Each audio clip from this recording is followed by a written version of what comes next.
Hyper thyroids അല്ലെങ്കിൽ hypo thyroids ഒക്കെ നമുക്കറിയാം. ഇതിൽ ഹൈപ്പോ തൈറോയിഡ്സ് എന്ന് പറഞ്ഞൊരു കണ്ടീഷൻ ഉണ്ടെങ്കിൽ നമ്മുടെ വെയിറ്റ് ഇങ്ങനെ കൂടിക്കൊണ്ടിരിക്കും. നിങ്ങളിപ്പോൾ ഡയറ്റ് എടുത്തു കഴിഞ്ഞാലും എക്സസൈസ് ചെയ്ത് കഴിഞ്ഞാലും ഒന്നും വെയിറ്റ് നല്ല രീതിയിൽ കുറയണമെന്നില്ല. അതിന് ആദ്യം തന്നെ എന്താവണം, ഈ തൈറോയ്ഡ് ഹോർമോൺ, അതായത് TSH എന്ന് പറയുന്ന ഹോർമോണൊക്കെ നോർമൽ റേഞ്ചിലോട്ട്, അല്ലെങ്കിൽ T3 T4 ഒക്കെ നോർമൽ റേഞ്ചിലോട്ട് വരണം.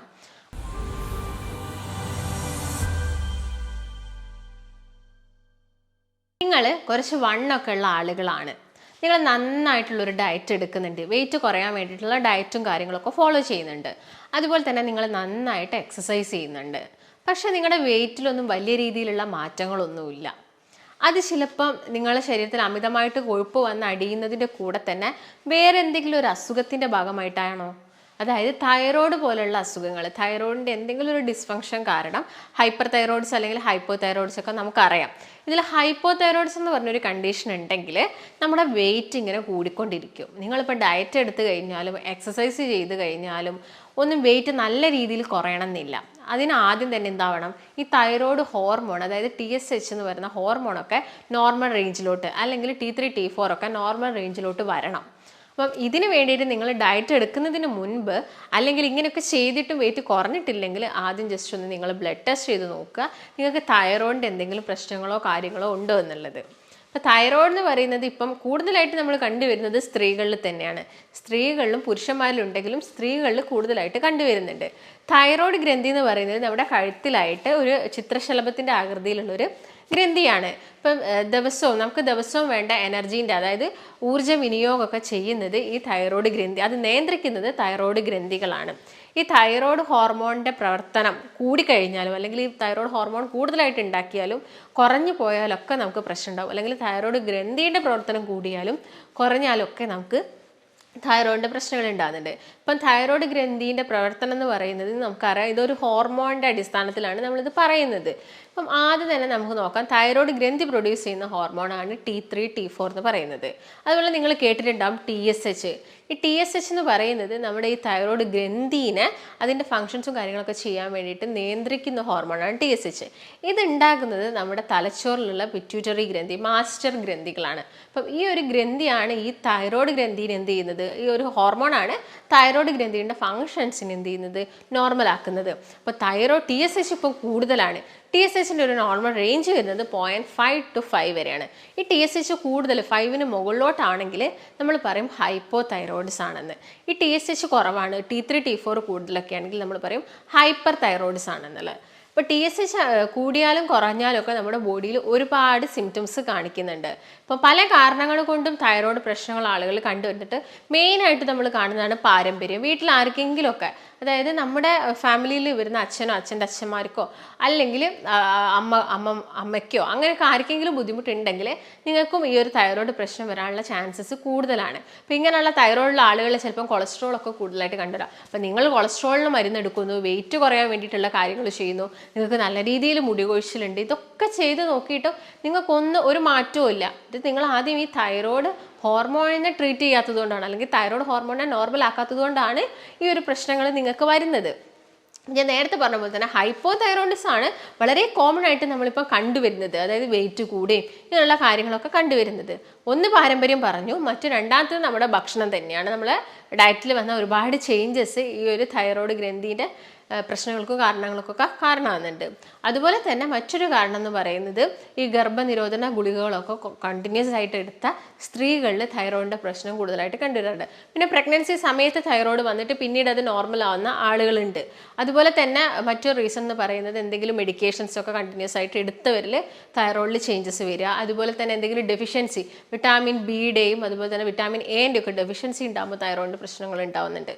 അതുപോലെ തന്നെ ഞാൻ നേരത്തെ പറഞ്ഞ പോലെ തന്നെ ഭക്ഷണത്തിൽ വരുന്ന മാറ്റങ്ങളാണ്. അതായത് ഈ ക്യാബേജ് ഫാമിലിയിൽപ്പെട്ട ഭക്ഷണങ്ങൾ കഴിക്കുമ്പം ഈ തൈറോയ്ഡ് വരിക എന്നുള്ളൊരിത് എല്ലാവർക്കും അറിയുന്നതായിരിക്കും. പക്ഷേ നിങ്ങൾ അതിപ്പോൾ വേവിച്ചൊക്കെ കഴിക്കുകയാണെങ്കിൽ നിങ്ങൾക്ക് വലിയ പ്രശ്നങ്ങളും ഉണ്ടാകുന്നില്ല. അല്ലാത്ത സമയത്ത് ഈ അയഡിൻ്റെ അബ്സോർപ്ഷൻ ഇത് കൂടുതലായിട്ട് എടുക്കുന്നതുകൊണ്ടാണ് ഇങ്ങനെയുള്ളൊരു ബുദ്ധിമുട്ടുണ്ടാകുന്നത്. അപ്പോൾ നമുക്കറിയാം തൈറോയ്ഡ് ഗ്രന്ഥിയുടെ പ്രവർത്തനത്തിന് അത്യാവശ്യമായിട്ടുള്ളതാണ് അയഡിൻ എന്ന് പറയുന്നത്. അപ്പോൾ ഇത് പ്രോപ്പറായിട്ട് എത്തിയിട്ടില്ലെങ്കിൽ, ബോഡിയിൽ എത്തുന്നില്ലെങ്കിൽ നമ്മൾ എന്ത് ചെയ്യും, ഈ ഒരു ഹോർമോണിലുള്ള വ്യതിയാനങ്ങൾ സംഭവിക്കും. അതിൻ്റെ ഭാഗമായിട്ട് തൈറോയ്ഡ് പ്രശ്നങ്ങൾ ഉണ്ടാവാം. പിന്നെ തൈറോയ്ഡ് പേഷ്യൻസിൽ ഹൈപ്പോ തൈറോയിഡിസം പേഷ്യൻസിൽ കാണിക്കുന്ന ഒരു ബുദ്ധിമുട്ടാണ് ഞാൻ നേരത്തെ പറഞ്ഞ പോലെ അമിതമായിട്ടുള്ള മുടി കൊഴിച്ചിലുണ്ടാവുക, സ്കിന്ന് വല്ലാതെ ഡ്രൈ ആയി മാറുന്ന ഒരു കണ്ടീഷൻസ്. അതുപോലെ തന്നെ അവരുടെ കൊളസ്ട്രോൾ ലെവൽ കൂടുക, അവർക്ക് ഭയങ്കര ഉറക്കമായിരിക്കും, അതായത് അവർക്ക് എപ്പോഴും ഉറങ്ങണമെന്ന് തോന്നുക, അല്ലെങ്കിൽ ഇപ്പം അവർ ഭക്ഷണമൊന്നും കഴിക്കുന്നില്ല, എല്ലാം കൺട്രോളിലാണ് പോകുന്നത്, കൊളസ്ട്രോളൊക്കെ വളരെ ശ്രദ്ധിച്ച് അങ്ങനെയുള്ള ഫുഡുകളൊന്നും കഴിക്കുന്നില്ല, അൺഹെൽത്തി ഫാറ്റ്സ് ഒന്നും എടുക്കുന്നില്ല, പക്ഷേ കൊളസ്ട്രോളൊക്കെ കൂടിക്കൊണ്ടിരിക്കുന്നു, ഇങ്ങനെയുള്ള പ്രശ്നം. പിന്നെ ശോധനയ്ക്ക് വരുന്ന മാറ്റങ്ങൾ, നല്ല ശോധന കുറവ് വരിക, ഇപ്പോൾ മെൻസ്ട്രേഷനൊക്കെ ആണെങ്കിൽ സ്ത്രീകളിൽ ബ്ലീഡിങ്ങിൽ വരുന്ന മാറ്റങ്ങൾ, ചിലപ്പോൾ പീരീഡ്സ് ആവാനുള്ള ബുദ്ധിമുട്ട്, ഇതൊക്കെ തൈറോയിഡിൻ്റെ പ്രശ്നമായിട്ട് കാണാം. ഇങ്ങനെ തന്നെ ഇതിൻ്റെ നേരെ ഓപ്പോസിറ്റ് ആയിട്ട് നമുക്ക് ഹൈപ്പർ തൈറോയിഡിസം കേസിലും കാണാം. ഇപ്പോൾ പീരീഡ്സ് ഒക്കെ ആണെന്നുണ്ടെങ്കിൽ ഭയങ്കര ബ്ലീഡിങ് ആയിരിക്കും ചില ആളുകളിൽ.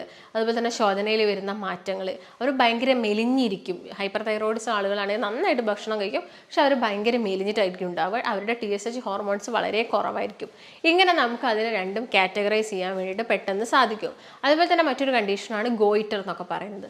ഗോയിറ്റർ എന്ന് പറയുന്നത് നോർമലി നമുക്ക് തൈറോയ്ഡ് ഗ്രന്ഥിനെ പുറത്തോട്ട് കാണാൻ പറ്റില്ല.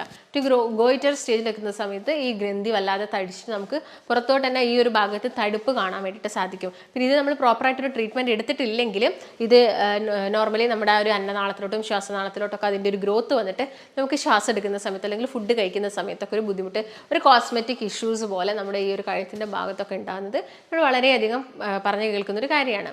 ഇങ്ങനെയുള്ള ആളുകൾ ഭക്ഷണത്തിൽ ഒരുപാട് കാര്യങ്ങൾ ശ്രദ്ധിക്കണം. ഞാൻ നേരത്തെ പറഞ്ഞപ്പോൾ തന്നെ ഗ്ലൂട്ടൻ അലർജി, അതായത് ഗ്ലൂട്ടൻ അടങ്ങിയ ഭക്ഷണം കഴിക്കുന്ന സമയത്ത് ഇവർക്ക് ഈ ഒരു TSH ഹോർമോൺസ് കൂടുക, അല്ലെങ്കിൽ കോഫി എടുക്കുന്ന സമയത്ത് TSH ഹോർമോൺസ് വല്ലാതെ കൂടുക, ഇങ്ങനെയുള്ള പ്രശ്നങ്ങളൊക്കെ അവർ പറയുന്ന ഒരു കാര്യമാണ്. ഗ്ലൂട്ടൻ എന്ന് പറയുമ്പോൾ ചപ്പാത്തി, റൊട്ടി, റസ്ക് അങ്ങനെയുള്ള കാര്യങ്ങളൊക്കെ ഒരുപാട് കഴിക്കുക. അതുപോലെ തന്നെ ഞാൻ നേരത്തെ പറഞ്ഞ പോലെ ഈ ക്യാബേജ് ഫാമിലിയിൽ പെട്ട കാര്യങ്ങളൊക്കെ ഒരുപാട് എടുക്കുക. ചില ആളുകൾക്ക് കടുകിൻ്റെ യൂസേജ് കാരണം തൈറോയിഡിൽ വ്യത്യാസം വരാറുണ്ട്. നിലക്കടല കഴിക്കുക, പഞ്ചസാരയുടെ അമിതമായിട്ടുള്ള ഉപയോഗം, ചില ലാക്ടോസ് ഇൻടോളറൻസ് വരാറുണ്ട്. എന്ന് വെച്ചാൽ പാലുൽപ്പന്നങ്ങളും കഴിക്കുന്ന സമയത്ത് ബുദ്ധിമുട്ടുണ്ടാക്കാറുണ്ട്.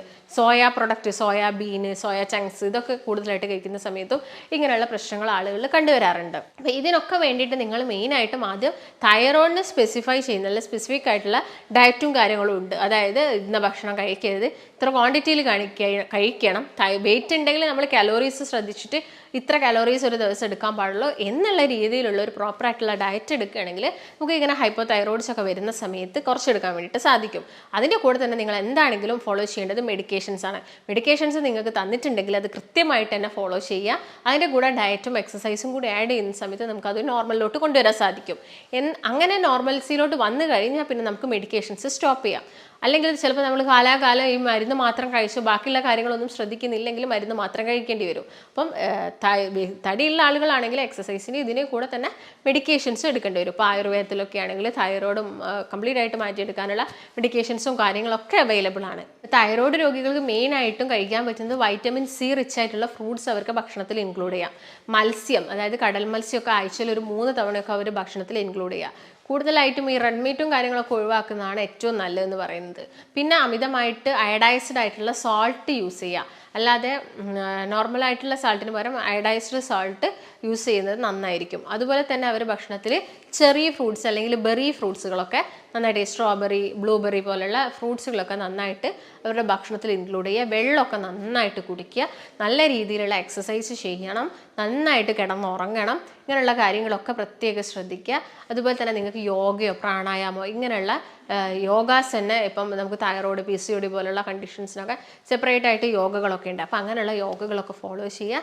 ഇങ്ങനെയുള്ള ബുദ്ധിമുട്ടൊക്കെ പെട്ടെന്ന് തന്നെ മാറ്റിയെടുക്കുക. നമുക്കറിയാം തൈറോയ്ഡ് ഹോർമോൺസിൽ വരുന്ന വ്യതിയാനം മൂലം ഒരുപാട് പ്രശ്നങ്ങൾ, ഇൻഫെർട്ടിലിറ്റി പോലുള്ള പ്രശ്നങ്ങൾ, പീരീഡ്സിൽ വരുന്ന ഇറഗുലാരിറ്റീസ് എല്ലാം നമ്മൾ കണ്ടുവരുന്നുണ്ട്.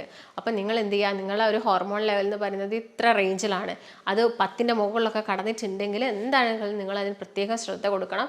5ന്റെ മുകളിലായാൽ തന്നെ നമ്മൾ അതിന് മെഡിക്കേഷൻസും കാര്യങ്ങളൊക്കെ ചിലപ്പോൾ സ്റ്റാർട്ട് ചെയ്യേണ്ടി വരും. അതൊക്കെ നിങ്ങൾ നിങ്ങളുടെ ഡോക്ടറോടോ അല്ലെങ്കിൽ നിങ്ങൾക്ക് ഇതിനെക്കുറിച്ചിട്ട് എന്തെങ്കിലും സംശയങ്ങളും കാര്യങ്ങളൊക്കെ വരുന്നുണ്ടെങ്കിൽ നിങ്ങൾ താഴെ കാണുന്ന നമ്പറിൽ ബന്ധപ്പെടുക. നമുക്ക് ഇതിനെക്കുറിച്ചും അതുപോലെ തന്നെ മറ്റൊരു നല്ല ഹെൽത്ത് ടോപ്പിക്കൊക്കെ ആയിട്ട് നമുക്ക് വീണ്ടും കാണാം. നന്ദി.